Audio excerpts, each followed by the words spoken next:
Assalamualaikum warahmatullahi wabarakatuh. Perkenalkan, nama saya Siti Aisyah. Saya kelas 1A Program Pendidikan Anak Usia Dini di Institut Agama Islam Al-Qadiri 1 Jember. Hari ini saya akan membahas tentang tawassul dan istighosah. Tawassul adalah salah satu cara yang ditempuh warga Nahdliyin dalam berdoa atau memohon kepada Allah Subhanahu wa taala. Tawassul dilakukan dengan satu wasilah atau segala sesuatu yang dapat dijadikan sebagai sebab atau perantara untuk mendekatkan diri kepada Allah agar suatu permohonan dapat dikabulkan. Allah Subhanahu wa taala berfirman, "Wahai orang-orang yang beriman, takutlah kamu kepada Allah dan carilah jalan atau wasilah atau perantara." Quran Surat Al-Maidah ayat 35. Tawassul bisa dilakukan dengan wasilah amal dan wasilah orang-orang yang dekat dengan Allah. Wasilah dengan amal atau tawassul bil amal soleh diantaranya ialah dengan iman. Iman sebagai wasilah yang menjadikan manusia dekat dengan Allah Subhanahu wa taala. Ibadah dan amal kebaikan juga dapat menjadikan wasilah yang mendekatkan diri kepada Allah. Amar ma'ruf dan nahi mungkar juga termasuk wasilah yang mendekatkan diri kepada Allah. Karena itu, berdoa dengan memakai wasilah yang pertama ini direkomendasikan oleh para ulama. Tawassul yang kedua dilakukan dengan wasilah orang-orang dekat kepada Allah seperti para nabi, para rasul, sahabat nabi, sahabat Rasulullah, para tabi'in, para syuhada, para ulama, dan para wali. Semua doa dan permintaan tetap ditujukan kepada Allah. Bertawassul dengan wasilah orang-orang dekat kepada Allah maksudnya adalah berdoa dan meminta kepada Allah di sisi orang yang dicintai Allah atau mengharap orang-orang yang mendapatkan tempat terhormat di sisi Allah. Bertawassul kepada orang-orang yang dicintai oleh Allah dapat dilakukan pada saat mereka masih hidup. Tawassul bil ahya atau sudah meninggal dunia, tawassul bil amwat. Dengan berbagai riwayat disebutkan bahwa manusia yang telah meninggal dunia masih aktif berkomunikasi dengan yang masih hidup. Rasulullah SAW dan para ahli kubur lainnya dapat menjawab salam saudara-saudara mereka yang mengucap salam. Rasulullah bersabda, "Siapapun yang mengucapkan salam kepadaku, Allah akan mengembalikan ruhku untuk menjawab salam itu." Hadis riwayat Abu Daud. Bertawassul dengan orang-orang yang dekat dengan Allah dimaksudkan agar mereka ikut memohon atas apa yang diminta kepada Allah. Bertawassul dengan orang-orang yang dekat kepada Allah seperti para nabi, para rasul, para solihin, pada hakikatnya tidak bertawassul dengan zat mereka, tetapi bertawassul dengan amal-amal perbuatan mereka, amal-amal perbuatan mereka yang soleh. Karenanya bertawassul itu tidak dengan orang-orang yang ahli maksiat, pendosa yang menjauhkan diri dari Allah, dan juga tidak bertawassul dengan pohon, batu, gunung, dan lain-lain. Tidak ada perbedaan antara bertawassul dengan orang-orang yang dicintai dengan Allah pada saat mereka masih hidup ataupun mereka sudah meninggal. Tujuan tawassul adalah mengharap berkah dari orang-orang yang dicintai oleh Allah, sementara semua pemberian dan kemanfaatan hanyalah kepunyaan Allah. Allah lah yang akan mengabulkan semua keinginan hamba-hambanya yang berdoa. Orang-orang yang telah meninggal akan rusak dan hancur badannya atau jasadnya, sedangkan rohnya tetap hidup dan tidak mati.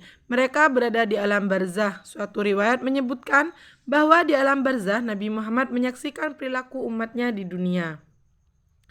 Jika umatnya berbuat baik, maka beliau mengucap hamdalah.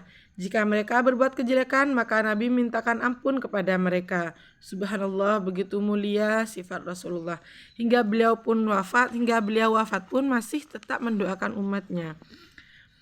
Penjelasan hadis di atas juga didukung oleh riwayat lain yang menyatakan bahwa Rasulullah selalu menyampaikan salam setiap melewati kubur.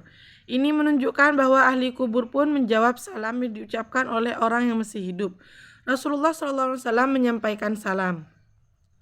Kata istighosah berasal dari al-ghos yang berarti pertolongan. Dalam tata bahasa Arab, kalimat yang merupakan adalah istaf'ala, permintaan, atau istaf'al, permohonan. Menukil buku himpunan teks khutbah Jumat oleh Dr. Agus Hermanto dan kawan-kawan, istighosah menurut ahli nahwu yaitu meminta pertolongan kepada Allah atau seseorang yang mampu. Anjuran untuk beristighosah bagi umat muslim tercantum dalam beberapa hadis. Salah satunya berbunyi, matahari akan mendekat ke kepala manusia di hari kiamat sehingga keringat sebagian orang keluar hingga mencapai separuh telinganya. Ketika mereka berada pada kondisi seperti itu, mereka beristighosah meminta pertolongan kepada Nabi Adam, kemudian kepada Nabi Musa, kemudian kepada Nabi Muhammad. Hadis riwayat Al-Bukhari. Jenis-jenis istighosah merujuk buku Surat Yasin, Tahlil dan Istighosah oleh Kiai Zainuri Ihsan dan Ustadz Muhammad Hidayat. Istighosah dibagi menjadi 3, yaitu yang pertama istighosah yang diperintahkan, yaitu istighosah kepada Allah Ta'ala. Hal ini sebagaimana diterangkan dalam Al-Quran surat Al-An'am dan Al-Anfal berikut ini. Artinya, katakanlah, terangkanlah kepadaku jika datang siksaan Allah kepadamu dan datang kepada kamu hari kiamat, apakah kamu menyuruh sembahan lain selain Allah? Jika kamu orang-orang yang benar, tidak, hanya Dialah yang kamu seru, maka Dia menghilangkan bahaya yang karenanya kamu meninggalkan sembahan-sembahanmu yang kamu sekutukan dengan Allah. Quran surat Al-An'am ayat 40 sampai ayat 41.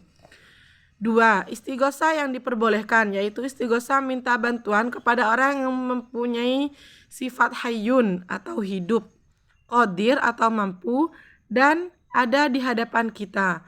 Allah Subhanahu wa Ta'ala berfirman, artinya, dan dia Musa masuk ke kota Memphis ketika penduduknya sedang lengah. Maka dia mendapati di dalam kota itu 2 orang laki-laki sedang berkelahi. Yang seorang dari golongannya Bani Israel dan yang seorang lagi dari pihak musuhnya, kaum Fir'aun. Quran surat Al-Qasas ayat 15. Ayat di atas berkenaan dengan kaum Bani Israel yang beristighosah kepada Nabi Musa untuk mengalahkan musuh mereka, yaitu Raja Fir'aun.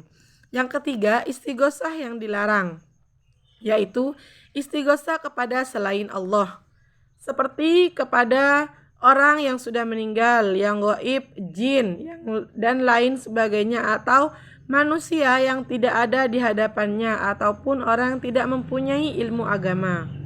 Dijelaskan oleh Muhtaruddin dalam buku Bingkai Pembiasaan Anak Soleh, tujuan istighosah adalah sebagai sarana mendekatkan diri kepada Allah Subhanahu wa Ta'ala dan untuk menambah iman, pengabdian, serta kematangan cita-cita hidup. Adapun manfaat dari istighosah yaitu 1. Mengusir setan, 2. Menghilangkan kesedihan dan kemuraman hati, 3. Mendatangkan ketentraman jiwa, 4. Melapangkan rezeki, 5. Mengingatkan diri bahwa Allah selalu mengawasi dirinya sehingga mendorongnya untuk berbuat baik, 6. Malaikat akan ikut meminta ampun kepada Allah bagi orang-orang yang mau berzikir. Semoga pembahasan saya kali ini memberikan manfaat untuk kita semua. Akhiran wabillahi taufik wal hidayah. Wassalamualaikum warahmatullahi wabarakatuh.